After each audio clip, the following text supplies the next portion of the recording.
IUPAC? The IUPAC name of open chain aliphatic aldehydes and ketones are derived from the names of the corresponding alkanes by replacing the ending E with Al and 1 respectively. आता हे लहान लेकराला माहिती आहे, sorry म्हणजे 10वीला सांगितलं मी तुम्हाला. तर अल्डिहाइडसाठी काय करायचं, ईच्या ऐवजी शेवटी काय वापरायचं, Al, आणि कीटोनसाठी ईच्या ऐवजी पॅरेंट अल्केनला काय लावायचं आपल्याला, ONE. In case of aldehydes, the longest carbon chain is numbered starting from the carbon of the aldehyde group, while in case of ketones, the numbering beginnings from the end nearer to the carbonyl group. आता अल्डिहाइडमध्ये longest carbon chain निवडणं फार सोपं आहे. आपल्याला काय करायचं, जिथं aldehyde group असेल तिथून नंबरिंगला काय करायचं, स्टार्ट करायचं, त्या कार्बनला नंबरिंग द्यायचं. त्यानंतर कीटोन संदर्भात जर पाहिलं आपण तर नंबर कुठून स्टार्ट करायचा आहे, अशा कार्बनपासून की जो कार्बोनिल कार्बनच्या काय आहे, अगदी जवळ आहे. The substituents are prefixed in alphabetical order along with numerals indicating their position in the carbon chain. आणि जे सबस्टिट्युएंट्स आहेत तर त्यांचे आपल्याला प्रिफिक्स इथिल मिथिल जे असतील तर ते कशामध्ये वापरायचे आहेत, अल्फाबेटिकल ऑर्डरमध्ये तर वापरायचे आहेत, पण त्यांच्या पोझिशनला विशिष्ट नंबर पण द्यायचे आहेत आपल्याला. The same applies to cyclic ketones where the carbonyl carbon is numbered 1. आता सायक्लिक कीटोन जर असतील तर जिथं कार्बोनिल कार्बन अटॅच आहे त्याला किती नंबर द्यायचा, त्या ठिकाणी 1 नंबर द्यायचा. सायक्लिकमध्ये काही अडचण नाही. When the aldehyde group is attached to a ring, the suffix carbaldehyde is added after the full name of cycloalkanes. आता एखाद्या रिंगला जर अल्डिहाइड ग्रुप अटॅच असेल, ओके, तर अशा वेळेस सफिक्स काय वापरायचा आहे, कार्ब अल्डिहाइड. हे आपल्याला काय करायचं आहे, सायक्लोअल्केन नेमच्या अगोदर यूज करायचं आहे. The numbering of the sorry, after the full name of सायक्लोअल्केनच्या फुल नेम नंतर कार्ब अल्डिहाइड वापरायचा आहे. The numbering of the ring carbon atoms start from the carbon atom attached to the aldehyde group. आता अशा केसमध्ये जेव्हा आपण कार्बन ॲटमला नंबरिंग करणार या ठिकाणी रिंगमधल्या, तर अशा वेळेस कोणत्या कार्बनपासून सुरुवात करायची की जो अल्डिहाइड ग्रुपच्या काय असेल या ठिकाणी, अल्डिहाइड ग्रुप ज्याला अटॅच आहे त्या कार्बनपासून आपण सुरुवात करणार. The name of the simplest aromatic aldehyde carrying the aldehyde group on a benzene ring is a benzene carb aldehyde. आता आपण पाहिलं होतं की सायक्लोअल्केनमध्ये आपल्याला सफिक्स वापरायचं, म्हणजे एंडला काय वापरायचं आहे, कार्ब अल्डिहाइड वापरायचं आहे. तसं आता बेंझिनची रिंग घेतली आपण आणि बेंझिनच्या रिंगला काय केलं आपण, अल्डिहाइड ग्रुप अटॅच केला. तर अगोदर मेन सायक्लोअल्केन कोणी आपला, बेंझिन, बरोबर आहे का, आणि अल्डिहाइड ग्रुप अटॅच म्हणून काय शब्द वापरला, कार्ब अल्डिहाइड, म्हणून त्याचं नाव काय असणार, बेंझिन कार्ब अल्डिहाइड. स्ट्रक्चर लक्षात आलं तुमच्या, स्ट्रक्चर बेंझिनची रिंग आहे, ओके, बेंझिनची रिंग आहे आणि त्याला काय अटॅच आहे, CO2 अटॅच आहे. तर त्याचं नाव काय घेणार या ठिकाणी आपण, benzene carb aldehyde. However, the common name Benz aldehyde is also accepted by IUPAC. असं असेल तरी आपण काय करायचं, IUPACने एक रिकमेंडेशन दिलेलं आहे. पहा, एक कॉमन नेम आहे, बेंझिनच्या रिंगला जर CO2 अटॅच असेल तर त्याला काय म्हणायचं, बेन्झ अल्डिहाइड. तर हे बेन्झ अल्डिहाइड IUPACने जशाच्या तसं उचललेलं आहे, म्हणून आपल्याला बेन्झिन कार्ब अल्डिहाइड वापरायची गरज आहे का, नाही, डायरेक्ट बेन्झ अल्डिहाइड वापरलं तरी चालतं. Other aromatic aldehydes are hence named as a substituted Benz aldehydes. आता यामध्ये पहिलं एक्झाम्पल घेऊ आपण. पहिल्या एक्झाम्पलमध्ये पहा, CH3CHO, बरोबर, मिथिल ग्रुपला CO2 अटॅच आहे. तर CHच्या कार्बनसुद्धा आपल्याला विचारात घ्यायचं, म्हणून 2 कार्बन आहे, 2 कार्बन आणि अल्डिहाइड, म्हणून काय घेणार आपण, इथॅनॉल, करेक्ट. इथे जर पाहिलं आपण लॉंगेस्ट चेनमध्ये तर पहा किती, आता आपल्याला मी तुम्हाला काय म्हणलो की CHOला पण नंबरिंग करायची आपल्याला. सो 1 2 3 4 5 6 7 काय काय ड्रॉप झालं, 4 नंबरला ब्रोमिन आणि 3 नंबरला मिथिल, है ना. अल्फाबेटिकलमध्ये अगोदर काय होईल, 4 ब्रोमो 3 मिथिल आणि 7 कार्बन आणि CHO सिंगल बॉन्ड म्हणून काय आलं हेप्टॅनल. पुढे जर पाहिलं आपण तर सायक्लोपेंटीनची रिंग आहे, पण सायक्लोपेंटीनच्या रिंगला कोण अटॅच आहे CH3 आणि C double bond O. C double bond O म्हणजे काय झालं या ठिकाणी कीटोन ग्रुप आहे. मग आपल्याला काय करायचं आहे की 1 नंबर कीटोन ग्रुपच्या कार्बोनिल कार्बनला द्यायचा, मग 2 नंबर आणि 3 नंबर. मग 3 नंबरला कोण अटॅच झाला या ठिकाणी मिथिल, सो 3 मिथिल. आणि सायक्लोपेंटेन आहे, ईच्या ऐवजी आपल्याला ईला कीटोनमध्ये कशाने रिप्लेस करायचं 1, आणि म्हणून काय नाव आलं सायक्लोपेंटेन 1. पुढे जर पाहिलं आपण तर सायक्लोहेक्झेनची काय आहे रिंग आहे आणि त्याला CHO अटॅच आहे. आता यामध्ये आपल्याला काय सांगितलं होतं की सायक्लो अल्केनचं नाव लिहा आणि त्यानंतर कार्ब अल्डिहाइड लिहा, असंच होतं ना IUPACमध्ये. म्हणून याला सायक्लोहेक्झेनचं स्ट्रक्चर आहे म्हणून सायक्लोहेक्झेन आणि त्याला CHO अटॅच म्हणून कार्ब अल्डिहाइड विदाऊट स्पेस आपल्याला लिहायचं आहे. पुढे जर पाहिलं आपण तर डबल बॉन्ड असताना CHO 1 2 3 4 5 बरोबर. तर डबल बॉन्ड 2 आणि 3 मध्ये आला. CHOला तर आपण नंबर 1च देणार, तो कार्बन विचारात घेणार म्हणून पेंट लोएस्ट नंबर ऑफ कार्बन ॲटममुळे 2 इन आणि अल्डेड असल्यामुळं AL. आता इथे कीटोन ग्रुपमध्ये काय झालं, एकी साईडला काय आहे CH2 CH3 आणि दुसऱ्या साईडला काय आहे बेंझिनची रिंग आहे. आता बेंझिनची रिंग अटॅच असताना आपल्याला काय करायचं आहे की बेंझिन जी आहे तर ही एकमेव रिंग आहे म्हणून आपण कार्बोनिलला 1 नंबर देणार, इकडे 2 इकडे 3. मग 1 नंबरला कोण अटॅच आहे बेंझिनची रिंग, सब अटॅचमेंटमध्ये तिचं नाव काय असतं फिनिल C6H5 म्हणून 1 फिनिल. आता राहिले 3 कार्बन, 3 कार्बनमुळे काय शब्द वापरला आपण प्रोपेन, आणि 1 नंबरच्या कार्बनला कार्बोनिल ग्रुप आहे म्हणून 1 आणि कार्बन 1 म्हणजे 1 नंबरचा कार्बन आणि ONE कीटोनसाठी वापरला आपण बरोबर. अशा पद्धतीनं हे IUPAC आहे. पुढे जर पाहिलं आपण तर पहा काय झालं की यामध्ये कीटोन ग्रुप पण आलेला आहे आणि अल्डिहाइड पण ग्रुप आलेला आहे बरोबर ना. मग आता यामध्ये नंबरिंग करताना काय करणार आपण CHO कडून नंबरिंग करणार 1 2 3 4 5. आता 3 नंबरच्या कार्बनला डबल बॉन्ड अटॅच आहे, मग तसा ग्रुप जर प्रेझेंट असेल मध्येच बरोबर ना तर याला कोणता ग्रुप म्हणायचं तर आपण ऑक्सो ग्रुप म्हणायचं. सो 3 नंबरला ऑक्सिजन आहे म्हणून 3 ऑक्सो.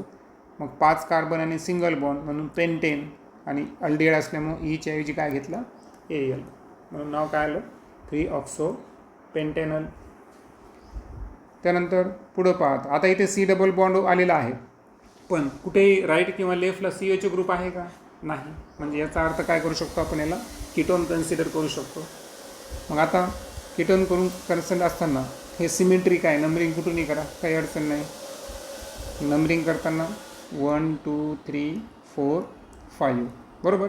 आता 2 आणि 4ला कोणते ग्रुप या ठिकाणी रिमूव्ह झाले मिथिलचे 2 ग्रुप आहे म्हणून 2 आणि 4 डायमिथिल. उरले लॉंगेस्ट चेनमध्ये किती कार्बन आले 5 पेंटेन, आणि 3 नंबरच्या कार्बनला कार्बोनिल ग्रुप आहे तो त्यामुळे 3 1 असं नाव आलं. नेक्स्ट जर पाहिलं आपण तर बेंझिनच्या रिंगला अटॅच असताना तुम्हाला माहिती आहे CHOला 1 नंबर द्यायचा. सो 1 2 3 4. 4 नंबरला नायट्रो आला आणि बेंझिनच्या रिंगला अल्डिहाइड आहे म्हणून काय शब्द वापरणार आपण बेन्झिन कार्ब अल्डिहाइड. पण IUPACने काय सांगितलं की बेन्झिन कार्ब अल्डिहाइडच्या ऐवजी काय वापरता येतं बेन्झ अल्डिहाइड वापरता येतं म्हणून वरच्या स्ट्रक्चरला काय म्हणू शकतो आपण 4 नायट्रो बेन्झ अल्डिहाइड असंही म्हणू शकतो. त्यानंतर पुढे जर पाहिलं आपण तर अल्डिहाइडचे 3 ग्रुप आले आले. मग आता अशा वेळेस काय झालेलं आहे कुठूनही नंबरिंग केला पहिल्या बरोबर आहे का. आता हां इथं नंबरिंग करत असताना इथं एक लक्षात ठेवायचं आहे, आता इथं एकापेक्षा जास्त CHO ग्रुप प्रेझेंट आहे. मग आपण काय करायचं CHOला नंबरिंग द्यायची नाही, सर्व CHO कशामध्ये घ्यायचे आपल्याला सप्लिमेंटरीमध्ये किंवा तिघांचा एकत्रित विचार करायचा आहे. तर किती कार्ब अल्डिहाइड आहे आपल्याकडे 3 कार्ब अल्डिहाइड प्रेझेंट आहे म्हणून आपण नंबरिंग कोणाला देणार फक्त मूळ कार्बनला. मूळ कार्बनची चेन 3 जणांची आहे बरोबर आहे का. आता 2पेक्षा जास्त असेल तर E काय करतो त्या ठिकाणी रिटेन करतो बरोबर ना. E रिटेन करत असल्यामुळे अगोदर आपण कोणाचं नाव लिहिणार प्रोपेन. त्यानंतर अल्डिहाइड कोणत्या कोणत्या पोझिशनला आहे 1 2 3 3 आहेत म्हणून काय वापरला ट्राय आणि CHOला कोणता ग्रुप म्हणतो आपण? कार्ब अल्डिहाइड. म्हणून याचं नाव काय येणार? प्रोपेन 1 2 3 ट्राय कार्ब अल्डिहाइड. त्यानंतर एक चार्ट दिला आहे तुम्हाला. यामध्ये HCHO याचं कॉमन नेम आहे फॉर्मल्डिहाइड, बरोबर. एक कार्बन असताना अल्डिहाइड आहे म्हणून शब्द काय वापरणार आपण? मिथॅनल. त्यानंतर CS3CHO याचं कॉमन नेम आहे ॲसिटल्डिहाइड, बरोबर. 2 कार्बन आणि अल्डिहाइड म्हणून काय नाव होणार या ठिकाणी? इथेनॉल. इथे जर पाहिलं आपण तिसऱ्या स्ट्रक्चरमध्ये CS3 2 टाइम्स CHCHO, बरोबर. आता याला आपण कसं लिहू शकतो बरं? याला आपण असं लिहू शकतो CS3 CS3 CHO, बरोबर. असं लिहिणार ना. मग आता याची जी नंबरिंग आहे ही नंबरिंग कशी होणार? 1 2 3, बरोबर आहे का? आणि 2 नंबरचा मिथिल ड्रॉप व्हायला. आता हे स्ट्रक्चर जे आहे ते कोणतं स्ट्रक्चर आहे? आयसो स्ट्रक्चर आहे, बरोबर आहे का? सो आयसो स्ट्रक्चर असताना 4 कार्बन आणि अल्डिहाइड आहे म्हणून त्याचं नाव काय आहे? आयसोब्युटिरल्डिहाइड. काय नाव आहे? आयसोब्युटिरल्डिहाइड. आणि IUPAC नेम जर घेतलं तर 2 नंबरला मिथिल ड्रॉप झाला म्हणून 2 मिथिल आणि चेनमध्ये 3च कार्बन आले आणि अल्डिहाइड ग्रुप म्हणून प्रोपॅनल, करेक्ट. पुढे जर आपण पाहिलं तर आता तुम्हाला माहीत आहे की सायक्लोहेक्झिनची रिंग आहे आणि त्याला एका ठिकाणी CS3 आणि एका ठिकाणी CHO आहे. तर आपल्याला अल्फा बीटा गॅमा, बरोबर आहे का? जर आपण CHO अल्फा कन्सिडर केला तर बीटा आणि गॅमा हे कोणत्या पोझिशनला यायला? या ठिकाणी गॅमा पोझिशनला यायला CS3. So gamma methyl. मूळ कार्बनचे जे स्केलेटन आहे ते कोणतं आहे? सायक्लोहेक्झेन. आणि CHO अटॅच आहे म्हणून काय शब्द आला? कार्ब अल्डिहाइड, करेक्ट ना. पण तेच IUPACमध्ये नंबरिंग द्यायची असेल तर 1 2 3 अशी नंबरिंग देणार आपण. मग मिथिल ग्रुप किती नंबरला आला? 3 नंबरला. मूळ अल्केन कोणता आहे? सायक्लोहेक्झेन. आणि CHO अटॅच आहे म्हणून काय शब्द आला या ठिकाणी? कार्ब अल्डिहाइड. येतं लक्षात? म्हणजे तुम्हाला माहीत आहे की आपल्याला सफिक्स कंपल्सरी असणार आपला कोणता? कार्ब अल्डिहाइड. प्रिफिक्स काय आला आपला? 3 मिथिल आणि पॅरेंट अल्केन आपल्याला मिडलमध्ये लिहायचा होता. त्यानंतर पुढे जर पाहिलं आपण तर पहा CS3CH OCS3CHO. आता याचं स्ट्रक्चर कसं येणार बरं? CS3CH, बरोबर. त्यानंतर OCS3 आणि त्यानंतर CHO असं स्ट्रक्चर येणार, बरोबर ना. हे याची गोष्ट करलो मी.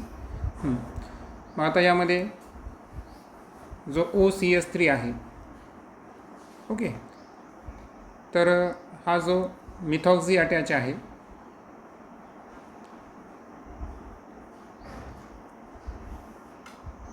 तर हा CHO नंतर जो पहिला कार्बन होता तो कोणता होता? अल्फा. त्या अल्फाला मिथॉक्झी ग्रुप अटॅच आहे म्हणून शब्द का वापरला? Alpha methoxy.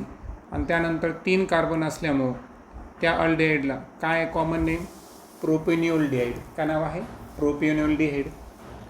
परंतु IUPACमध्ये जर पाहिलं आपण तर नंबरिंग देणार आपण 1 2 3. मिथॉक्झी ग्रुप ड्रॉप झाला सो 2 नंबरला मिथॉक्झी आहे म्हणून 2 मिथॉक्झी आणि पुढं काय येणार? प्रोपॅनल.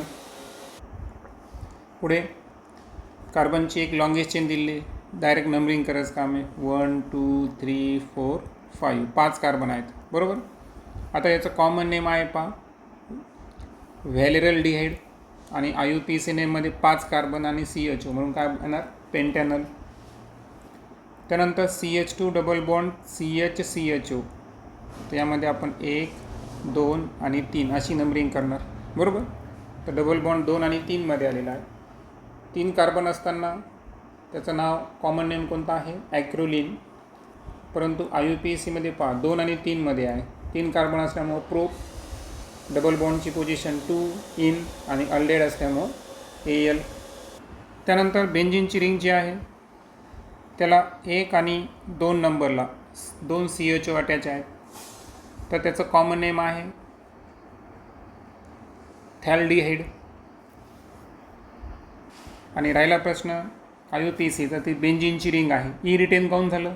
कारण 2 CHO ग्रुप अटॅच आहे, बरोबर ना. म्हणून बेंझिनचा ई रिटेन झाला. आणि 1 आणि 2 अशा 2 पोझिशनला 2 CHO ग्रुप आहे 2 असल्यामुळे काय शब्द वापरणार, डाय, आणि CHOसाठी कार्ब अल्डिहाइड. त्यानंतर 1 नंबर आहे, 2 आणि 3 नंबरची पोझिशन कोणती असते, मेटा, बरोबर ना. सो मेटाला ब्रोमिन आहे आणि बेंझिन रिंगला CHO. आता बेंझिन रिंगला CHO मी तुम्हाला सांगितलं, डायरेक्ट शॉर्टकट का वापरता येतं, बेन्झाल्डिहाइड, म्हणून यम ब्रोमो आहे ना, मेटा पोझिशनला ब्रोमो म्हणून यम ब्रोमो बेन्झाल्डिहाइड. पण IUPAC नुसार 3 नंबरला ब्रोमिन आहे म्हणून शब्द काय येणार, 3 ब्रोमो बेन्झाल्डिहाइड. कीटोन संदर्भात जर पाहिलं आपण तर आता आपल्याला काय करायचं आहे, कॉमन नेम घेत असताना, बरोबर, तर कॉमन नेम घेत असताना आपण काय करणार की कार्बोनिलच्या एका साईडला CH3 आहे, एका साईडला कोण आहे, N प्रोपिल आहे, करेक्ट.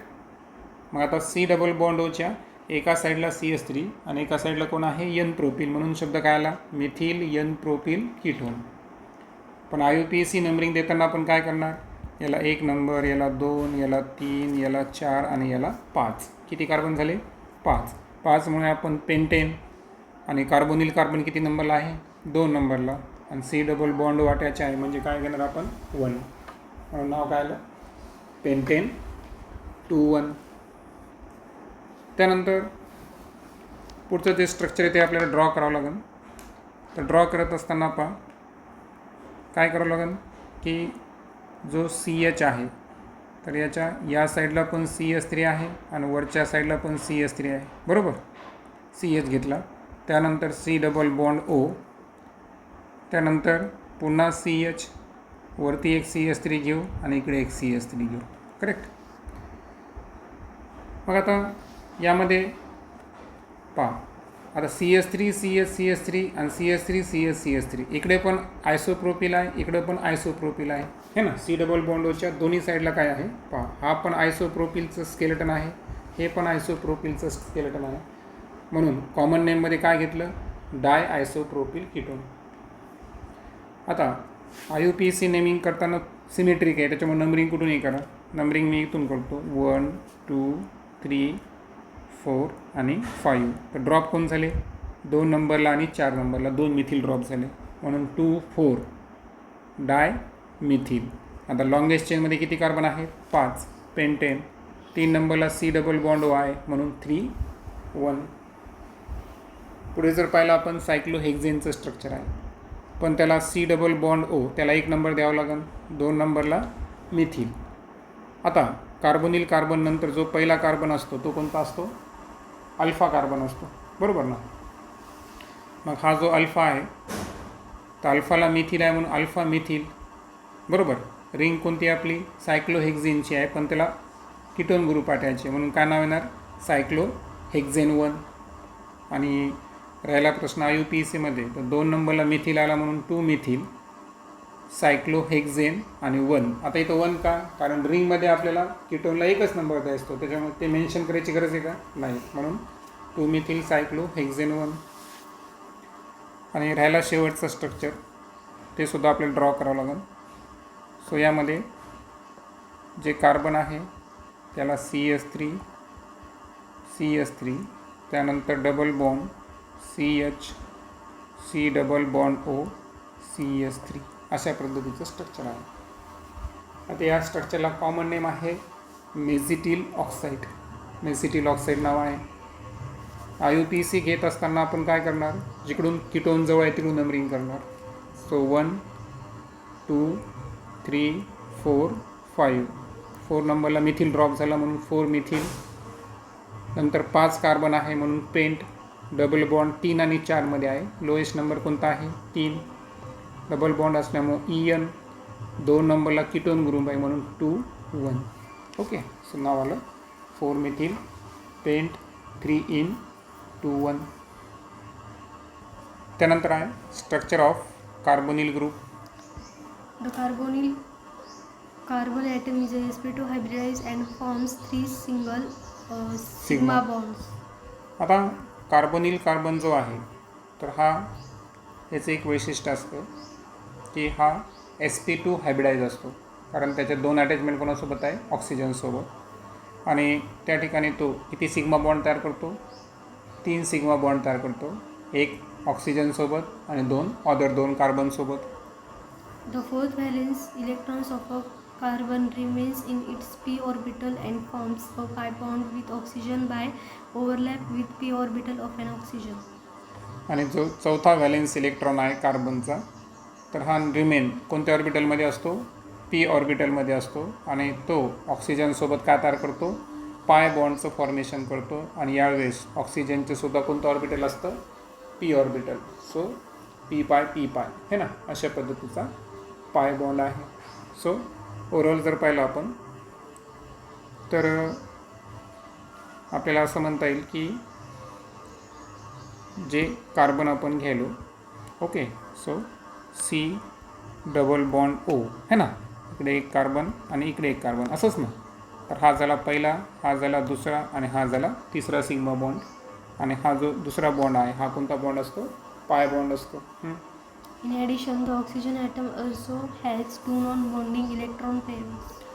आता याच्या ॲडिशनमध्ये जो ऑक्सिजन ॲटम्स आहेत ना, तर याच्यामध्ये नॉन बॉन्डिंग अशा इलेक्ट्रॉनच्या किती पेअर्स असतात? 2 पेअर्स प्रेझेंट असतात. जसं की तुम्ही इथं पाहू शकता की इथं काय आहे? ऑक्सिजनवर इकडे 2 डॉट आणि तिकडे 2 डॉट आहेत, बरोबर आहे. तर यांना आपण काय म्हणतो? Electron pairs. तर नॉन बॉन्डिंग 2 इलेक्ट्रॉन पेअर्स हे ऑक्सिजन ॲटमवर प्रेझेंट असतात. Thus, the carbonyl carbon and the 3 atoms attached to it lie in the same plane and the pi electron cloud is above and below this plane. आणि so orbital diagram तुमच्या समोर आहे. So या ठिकाणी तुमच्याही लक्षात आलं असेल की जी बॉन्डिंग मी दाखवलं या ठिकाणी, तर हे जे पाय बॉन्ड्स आहेत, बरोबर आहे का? पाय बॉन्ड आणि एक सिग्मा बॉन्ड या ठिकाणी आहे. आणि सो कार्बोनिल कार्बन जे आहे, ओके, सो कार्बोनिल कार्बन आणि 3 ॲटम जे त्याला अटॅच आहेत हे सर्व एकाच प्लेनमध्ये आहे.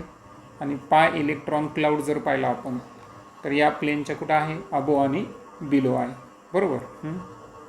The bond angle are approximately 120 as expected of a trigonal coplanar structure. आणि ऑलरेडी या ठिकाणी जे स्ट्रक्चर आहे ते ट्रायगोनल क्लोप्लानर स्ट्रक्चर आहे. आणि यामध्ये बॉन्ड अँगल जर पाहिला आपण, तुम्हाला दाखवलं आहे की नाही, हा कार्बन पहा. आता हा कार्बन म्हणजे काय लक्षात आलं तुमच्या? की हा कार्बन समजा एक अनादर कार्बनला अटॅच आहे, हे दुसऱ्या कार्बनला अटॅच आहे, हे फ्रंट हे बॅक, माहिती आहे ना ते स्ट्रक्चर आहे की नाही. आणि हे डबल बॉन्ड. आता याच्यामध्ये एक जण असणार सिग्मा आणि एक जण असणार पाय बॉन्ड. परंतु जो कार्बोनिल कार्बनसोबत किंवा हे पूर्ण जे स्ट्रक्चर आहे ट्रायगोनल क्लोप्लानर आहे, म्हणून तुम्ही कोणतंही घ्या, बरोबर आहे का? CCO, CCC, CC कोणताही जरी बॉन्ड अँगल घेतला तो बॉन्ड अँगल किती येणार या ठिकाणी? 120 डिग्री येणार. अशा पद्धतीचं त्यांचं स्ट्रक्चर आहे. The carbon-oxygen double bond is polarized due to a higher electronegativity of oxygen relative to carbon.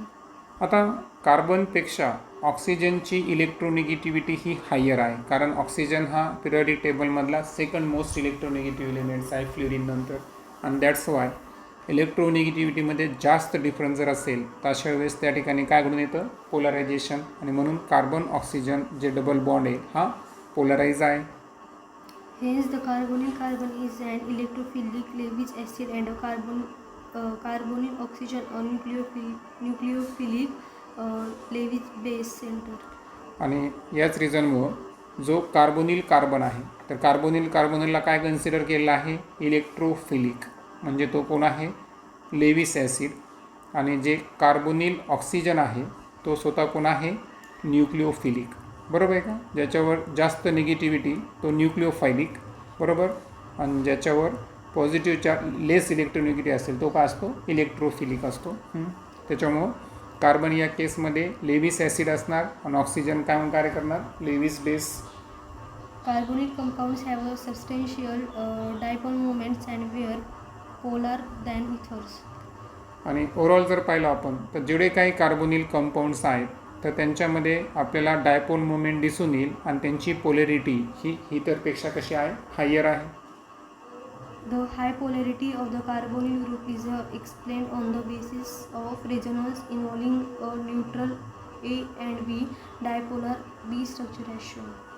आता यामध्ये तुम्हाला दोन स्ट्रक्चर दिले आहेत पहा, ए स्ट्रक्चर आणि बी स्ट्रक्चर. आता ए जे स्ट्रक्चर आहे यामध्ये आपल्याला कुठेही चार्ज दिसणार नाही. दॅट्स वाय याला कोणतं स्ट्रक्चर म्हणायचं, न्यूट्रल स्ट्रक्चर, की ज्यामध्ये कार्बोनिल कार्बन जो आहे तर याला सब्लिमेंटरी अटॅच आहे.